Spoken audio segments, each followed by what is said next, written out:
네, 안녕하세요. 원자력 연구원의 유영균입니다. 네, 오늘 말씀드릴 내용은 그 원자력 분야에서 이런 거대 언어 모델 활용하는 거에 대해서 좀 저희 연구원에서 하고 있는 내용에 대해서 소개를 좀 드리려고 하는데 한 절반은 하고 있는 내용이고 절반은 좀 청사진이자 계획 같은 겁니다. 그런 것 좀 양해해서 들어주시면 감사하겠습니다. 그리고 앞에 시간이 30분이 아니라 20분이라서 마음이 급해서 소개는 간단 넘어가겠습니다. 원자력 연구원의 인공지능 응용 연구실장을 맡고 있고요.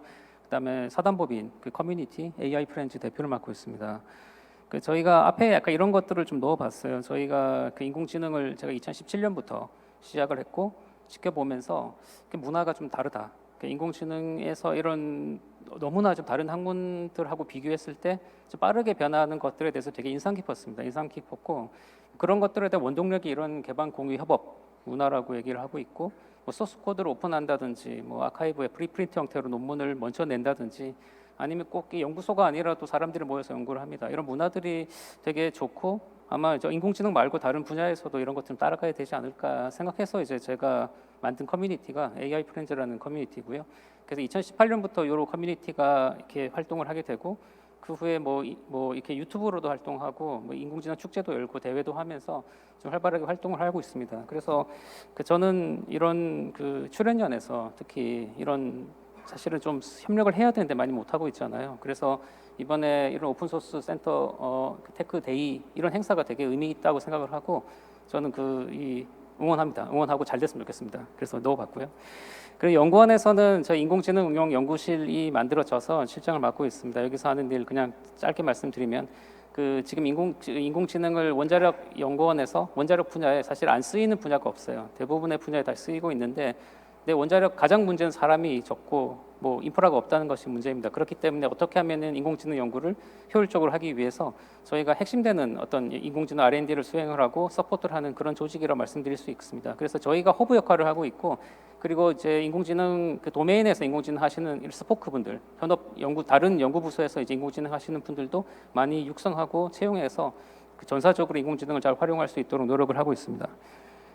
그래서 이런 거 넘어가고 인공지능 시대가 최근에 저도 1년 사이에 크게 많이 바뀌고 있는 것 같습니다. 이런 이제 챗GPT 등이 나오면서 아마 인공지능에 관심 없던 분들이 관심 가지게 됐고 또 인공지능을 막상 하시는 분들도 1년 사이에 너무 많은 것이 바뀐 것 같습니다.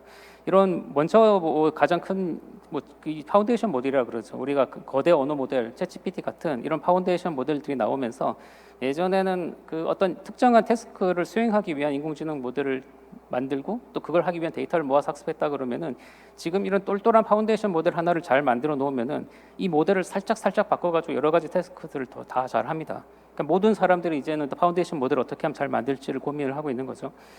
그리고 이런 파운데이션 모델들이 그 하나의 태스크만을 위해 만들어 놓은 인공지능 모델들이 이기고 있고 그리고 실제로 또 인간의 많은 부분에 대해서 인간의 퍼포먼스들을 이제 앞서 나가고 있습니다.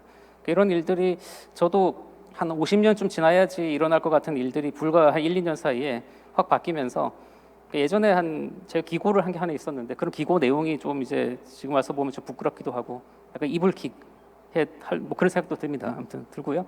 저희가 어떤 일을 겪고 있느냐? 저희 연구원에 와서 이제 젠티라는 회사하고 같이 그랜드 챌린지 5차 대회 재작년에 저희가 참여해서 저희가 작년에 준우승했고 재작년에 우승했습니다.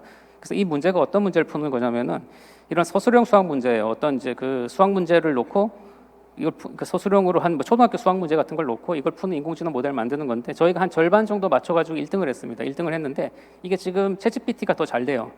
잘 되니까 저희 2년 동안 열심히 대회 때문에 상금 받으려고 하긴 했지만은 열심히 2년 동안 만들어 놓은 인공지능 모델 이것만 하기 위한 인공지능 모델이 지금 챗GPT가 더 잘 되니까 필요 없어진 거죠. 이거는 저희 입장에서는 이제 상금 받아 좋긴 했지만은 이런 시대가 왔다. 갑자기 이거 챗GPT는 이런 수학 문제를 풀기 위한 인공지능 모델이 아님에도 불구하고 수학 문제를 푸는 것도 더 잘하는 그런 시대 경험하고 있습니다.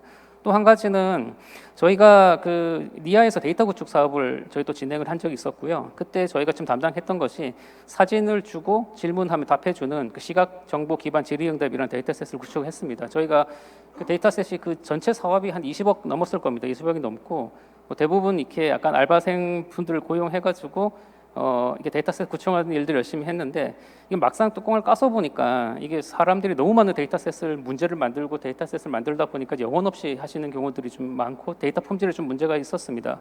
근데 이것도 이 데이터셋 구축하는 것 자체, 데이터셋을 놓고 이제 문제를 만들고 데이터셋에 대해서 정답을 만드는 이 데이터 구축하는 것 자체도 챗GPT가 더 잘 돼요. 지금 이걸 알파 버전으로 지금 나왔죠. 지금 이제 나오고 있는데 챗GPT에서 이제 지금 멀티모달 모델 들어가면 사진을 올려놓고 내가 태스크를 줄 수가 있는데 이것들이 훨씬 더 잘 됩니다. 잘 되고 그러니까 지금 뭐 불과 몇 년 전에 수십억을 들여서 만들어 놓은 데이터셋도 지금 이제 필요가 없어지는 시대로 가고 있다 이미 챗GPT 통해 가지고 데이터셋을 만드는 게 더 고품질의 데이터셋을 만들 수가 있습니다. 뭐 이런 일들이 불과 몇 년 사이에 이루어지고 있다. 그래서 이런 것들이 지금 인공지능 쪽에서도 보면 새로운 흐름이라고 얘기를 하고 있고요. 예전에 첫 번째 흐름은 우리가 어떤 룰 베이스로 가지고 어떤 익스퍼트 경험 어떤 이제 룰 베이스로 가지고 어떤 만드는 인공지능의 첫 번째 흐름, 그 두 번째는 데이터 기반으로 하는 것들이 머신러닝인데 지금에 나오는 인공지능들은 새로운 어떤 인공지능 흐름이라고 얘기를 하고 있습니다. 왜냐하면은 어떤 태스크를 수행하기 위해서 그 태스크만을 위한 데이터셋을 많이 모을 필요가 없거든요. 데이터 없이도 프롬프트만으로 수행을 하거나 아니면 아주 작은 양의 양질의 데이터만 가지고도 내가 훨씬 더 더 많은 일을 할 수 있기 때문에 우리 인공지능 쪽에서도 새로운 흐름이라고 얘기를 하고 있습니다. 그래서 이런 것들이 있고, 근데 이런 기능들이 또 예전처럼 또 어려운 어떤 수학이나 어려운 인공지능 어떤 이론들을 알아야지 쓸 수 있느냐 그런 것이 아니라 대부분 다 또 API 형태로 쓸 수가 있죠. 챗GPT만 해도 그냥 한 건 호출할 때 거의 돈이 안 들죠. 거의 지금 뭐 아무리 많이 써도 몇만 원 안 나오던데 그런 그 비용에 큰 부담 없이 이런 고급 기능들을 사용할 수가 있습니다. 그래서 저희가 그 연구원에서 예전부터 이런 저희가 인공지능을 하기 때문에 그 업무를 지원해주는 이런 챗봇을 만들고 싶었어요. 만들고 싶고 올 초만 해도 어떤 챗봇 만든 회사들하고 얘기를 좀 했습니다. 그래서 막 견적도 받아보고 했는데 너무 어떤 견적이라든지 아니면 연구 개발하기 위한 비용이 비싸기 때문에 저희가 포기를 했는데 저희가 챗GPT가 나오고 이거에 API가 나오면서 그냥 바로 몇 개월 동안 만듭니다. 저희가 직접 만들게 됐습니다. 그래서 저희가 하는 일이 이런 그 규정에 대해서 원자력에 대한 어떤 규정에 대해서 내부 직원들을 위해서 질의응답을 하거나 아니면은 그 원자력에 대해서 관심 있는 외부인들이 뭔가 친근하게 물어보면 친근하게 답변해주는 이런 좀 대민 홍보 역할을 해주는 이런 챗봇을 저희가 좀 만들었고요. 거기에 대해서 간단하게 좀 소개드리겠습니다. 앞에 이재원 박사님께서 말씀해 주셨는데 여기 이제 들어가는 기능 중에 하나가 어떤 RAG라는 기능이 핵심이고요.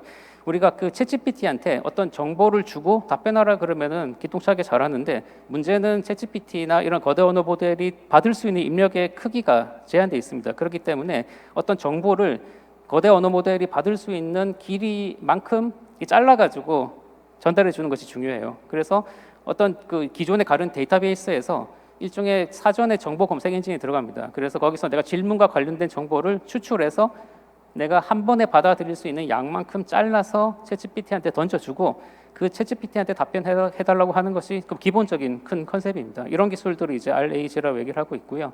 여기서 뭐 우리가 연구원에서 이제 규정집 같은 경우 되게 많은 규정들이 뭐 거의 한 100개 정도 되는 규정집들이 그 문서들이 나눠져 있다고 하는데 그런 문서들에서 질문하고 가장 관련이 있는 규정 부분들을 추출해내는 것이 핵심이고요. 그러기 위해서 각 규정에 대한 의미를 벡터로 표현을 하고 그다음에 질문에 대한 내용도 벡터로 표현해서 그 벡터 간의 유사성을 비교해서 어떤 정보를 가장 그 질문과 관련이 있는 규정 정보를 찾아내는 게 여기 지금 정보 검색 기반의 챗봇의 핵심입니다. 그리고 나서 하는 일은 프롬프트 엔지니어링이죠. 우리가 이런 챗GPT는 어떤 역할을 주면 잘합니다. 역할을 주면 잘하기 때문에 너의 역할은 문서의 내용을 읽고 매우 자세하게 요약하고 친절하게 답변해라 라고 이제 프롬프트를 주면은 이제 답변을 하는 거죠.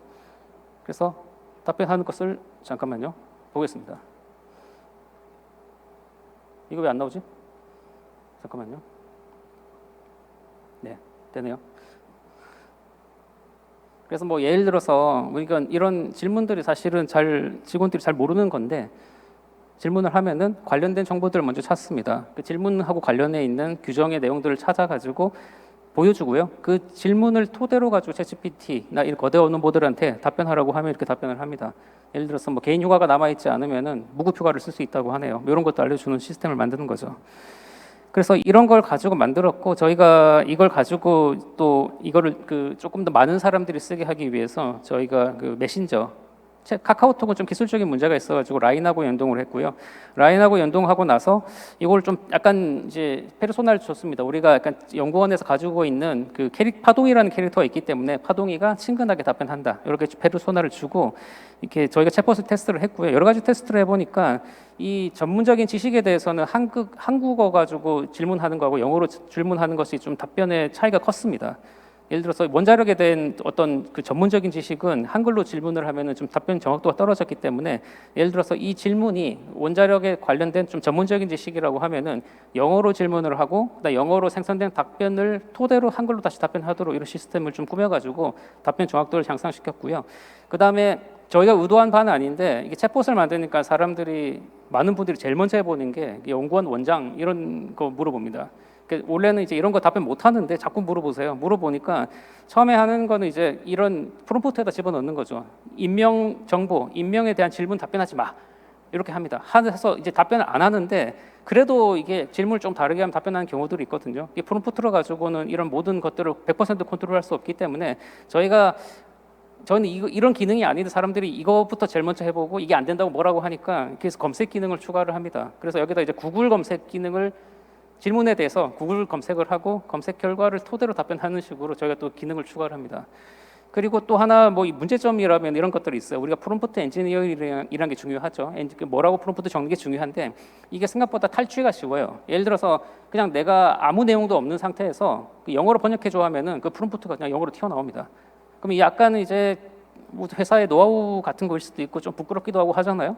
그래가지고 이것도 어떻게 하면 막을 수 있느냐 이런 것들 좀 고민을 하다가 이제 프롬프트 같은 게 나오지 않게 프롬프트로 막는 것도 있고 그다음에 답변이 내가 가지고 있는 프롬프트하고 좀 유사하면 답변하지 말라고 합니다. 뭐 그런 식으로 막으려고 노력은 저희 나름대로 하고 있고요. 근데 완벽하지는 않습니다.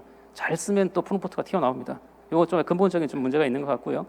그래서 저희가 이 질문을 하나 기능을 해서 업그레이드 하다 보니까 질문에 대해서 답변하는 게 뭔가 어떤 거는 원자력에 대한 어떤 전문적인 지식이 필요할 때도 있고 어떤 것들은 문서를 뒤져서 답변할 때도 있고 어떤 것들은 인터넷 검색이 필요할 때도 있고 어떤 것들은 그냥 상식으로 답변할 수 있는 것들이 많이 있는데 여러 가지 모드로 동작을 해야 되잖아요. 이거 어떻게 답변하면 좋을까? 이런 것도 고민을 했는데 이거 자체도 챗GPT한테 맡깁니다. 질문을 주고 네가 어떤 모드로 답변을 할 것인지를 맞춰서 그대로 결정하게 해요. 예를 들어서 뭐 원자력 연구원 원장이 누구야 하면은 이거는 아래 질문 중에 어디에 해당해? 그럼 검색이 필요한 질이라고 애들이 답변 잘 해줍니다. 내가 어떤 식으로 동작해야 되는지 자체도 챗GPT한테 맡겨가지고 동작하도록 하는 거죠. 뭐 이런 식으로 재밌게 프로젝트를 하고 있고, 근데 이게 되게 뭐 대단한 기술이 들어간 거라기보다 이제 예전에만 해도 되게 비싼 돈을 주고 만들었어야 되는데 저희가 올해 3월에 API가 오픈됐던 걸로 기억하고요. 저희가 5월 정도에 이 기능을 만들었어요. 그러니까 인턴 연구원한테 시켜서 2달 동안 만들었습니다. 그러니까 이런 기능들이, 이런 챗봇들이 예전에는 좀 어떤 진입장벽이 있어가지고 어떤 비싼 돈을 주고 개발해야 됐던 거라면 이제 누구나 이런 API 활용해서 만들 수 있는 시대에 왔다. 사실 이런 것들을 말씀드리고 싶었습니다. 이게 본론이에요. 본론입니다. 그리고 이걸 가지고 뭐 어떤 걸 해보고 있느냐? 사실 하나를 만들어 놓으니까 여러 가지를 할 수가 있죠. 여기다가 예를 들어 프롬프트만 바꾼다든지 DB만 바꾼다든지 하면은 그 기능도 여러 가지가 할 수가 있잖아요. 그래서 약간 사이드 프로젝트처럼 해서 그 대전에 있는 모 법인하고 같이 법률 상담하는 챗봇도 만들었습니다. 이런 것도 우리가 어떤 판례라든지 법률에 상담하는데 이걸 가지고 약간 구글에서 검색된 결과들을 토대로 가지고 답변하는 식으로 법률 상담 챗봇 만들었고 요거 한 일주일 정도 걸렸습니다. 인턴 학생 일주일 정도 만들었고요.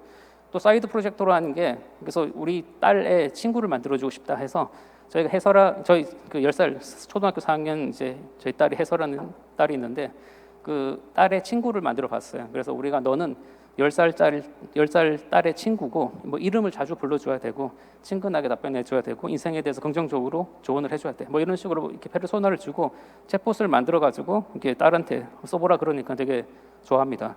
답변을 바로바로 해준다고. 다른 친구들은 이렇게 보내면은 씹히는 이렇게 일씹되는 경우가 많은데 얘는 이제 바로바로 답변을 해주니까 좋다고 얘기합니다. 그래서 이렇게 앵무새 얘기도 해주고 앵무새 가지고 이제 그 생성 AI 모델 가지고 그림도 그리고 뭐 이러고 잘 놀고 있습니다.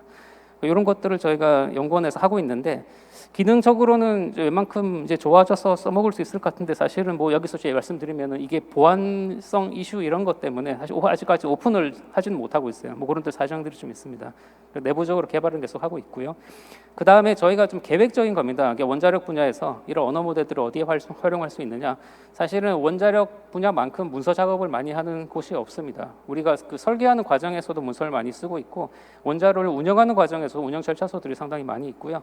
항상 그 모든 것들이 이제 규제 산업이고 안전이 중요하기 때문에 검증에 걸치고 모든 어떻게 보면 문서의 일이 대부분이라고 좀 과장해서 말씀드릴 수도 있습니다. 그렇기 때문에 우리가 이런 생성 AI라든지 거대 언어 모델들이 원자력의 어떤 이런 작업들을 효율적으로 할 수 있는데 도움을 많이 줄 수 있을 것이라고 저는 기대를 하고 있고요. 뭐 그래서 저희는 이제 이런 챗GPT 같은 모델들을 예를 들어 법령처럼 오픈되어 있는 정보들을 활용할 수 있겠지만은 예를 들어서 원자로의 설계 문서라든지 뭐 운영 절차서라든지 이런 것들은 내가 챗GPT한테 넣어서 답변을 받는 건 좀 어렵기 때문에 저희는 이제 원자력 분야를 위한 자체 언어 모델 개발하는 데 관심을 가지고 있고 저희가 트라이를 하고 있습니다. 저희도 이제 지금 뭐 라마2라든지 이런 것들을 저희가 가지고 있는 데이터를 가지고 이제 트레이닝 한다든지 아니면 말파카 같은 모델 같은 경우도 이걸 그대로 가져와서 우리가 그냥 주어진 정보에 답변을 해주는 그냥 순수하게 답변해주는 이런 식으로 활용을 하고 있는데 내부적으로 테스트해 보니까는 그 성능은 나쁘지 않은 것 같아요. 근데 프롬프트 길이 때문에 길이가 짧아서 좀 이제 문제가 있긴 한데 그 프롬프트 길이만 조금 길다 그러면은 성능적으로는 추론해가지고 답변하는 성능은 나쁘지 않은 것 같습니다. 그런 것들 저희 활용하는 연구들 저희가 지금 수행을 하고 있고요. 그다음에 저희가 좀 관심 있는 거는 그 챗GPT를 이제 그 인터넷 세계에서 그 PC 세계에서 챗GPT가 아니라 그 물리 모델하고 연동하는 데 관심이 있습니다.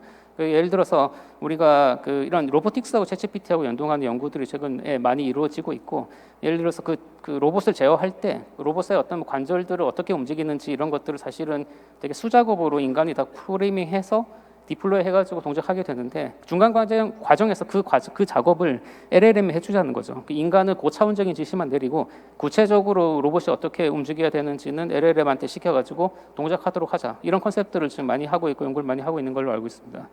그러니까 저희가 이제 관심 있는 건 이런 겁니다. 우리가 이제 그 AI 운전원 같은 걸 만들어 보자고 하는 거죠. 이 AI 운전원은 원자로를 이제 운영을 하는 것을 정상적으로 운전할 때 혹은 사고 상황에서 어떻게 대응해야 될지를 결정을 하거나 혹은 인간이 결정하는 것을 도와주는 이런 인공지능 시스템 만드는 데 관심이 있습니다. 그래서 전체적인 그 개요는 구조는 다음과 같습니다. 예를 들어서 정보를 인식을 하고요. 인식된 정보를 가지고 미래를 예측을 하고 그 다음에 이 거대 언어 모델이 우리가 복합적인 우리의 운영 절차라든지 이런 정보를 이해해가지고 의사결정을 해서 인간과 커뮤니케이션 할 수 있는 이런 인공지능 만드는 것을 저희가 좀 목표로 하고 있습니다. 그래서 시간 관계상 짧게 말씀드리면은 예를 들어서 우리가 의사결정을 하기 위한 인공지능에는 크게 기술이 두 가지가 있어요. 하나는 정보를 인식하는 기술이 있고 그 인식된 기술을 통해서 어떤 미래 상황을 예측을 해서 판단하는 두 가지 기술로 나눠집니다. 인식하는 거는 우리가 컴퓨터 비전에서 우리가 상태를 진단을 한다든지 아니면 신호를 통해 가지고 원자로 이상 상황을 미리 예측한다든지 이런 것들이 인식 기술이라고 말씀드릴 수 있고요. 판단이라는 거는 인식된 정보를 통해서 우리가 어떤 상태를 예측해 미래를 예측을 해서 의사결정 여러 가지 경우의 수를 계산해서 의사결정을 하기 위한 어떤 시스템이 판단입니다. 그래서 판단은 우리가 딥러닝에서 얘기하는 그런 데이터들이 100% 데이터 드리븐 이런 모델로 할 수 있는 것이 아니라 우리가 미래를 예측하는 어떤 매개체가 필요하다. 그거 이제 디지털 트윈이라고 저희는 부르고 있고 약간 미래를 상상하는 아가모토의 눈 같은 거라고 말씀드릴 수 있습니다. 그래서 저희가 이제 약간 사이드로 넘어가면은 하나로 원자로의 디지털 트윈 같은 게 있다면은 이걸 통해서 우리가 좀 더 효율적으로 원자로를 운영할 수 있는 이런 것들이 가능하다는 걸 말씀드리고 싶고요. 그래서 이걸 가지고 우리가 그 원자력 발전소를 운영하기 위해서는 상당히 많은 어떤 복잡한 운영 절차서들이 있는데 이런 것들을 고려해서 우리가 운전원한테 최적의 어떤 의사결정을 할 수 있게 하는 시스템 만드는데 저희가 좀 관심이 있습니다. 다시 정리하면은 예를 들어서 우리가 그 고전적으로 딥러닝 기술을 이용해서 어떤 센서 신호라든지 어떤 컴퓨터 비전이라든지 영상 신호를 가지고 정보를 인식을 하고요. 이걸 가지고 현재 인식된 정보를 가지고 미래를 예측해야 됩니다. 끊임없이 내가 정상 상황이든 비정상 상황이든 간에 미래를 예측하는 디지털 트윈이 있는 거고요. 이 디지털 트윈을 통해 가지고 다양한 상황에 대해서 미래를 잘 예측을 합니다. 그리고 나서 우리가 이런 문서라든지 복잡한 운영 절차서를 이해를 해서 어떤 이 에이전트는 인간한테 어떤 최적의 의사결정을 할 수 있도록 도와주는 이런 에이전트를 만드는 게 저희가 목표이고, 우리가 그 기존에 있는 딥러닝 기술, 그다음에 디지털 트윈, 그 외 최근에 이제 화두가 되고 있는 거대 언어 모델을 사용했을 때 아마 이게 세 가지가 다 모여야지 이런 원자력 발전소를 위한 인공지능 운전원, 그러니까 인공지능 기술이 만들어질 것이라고 생각을 합니다. 네, 감사합니다.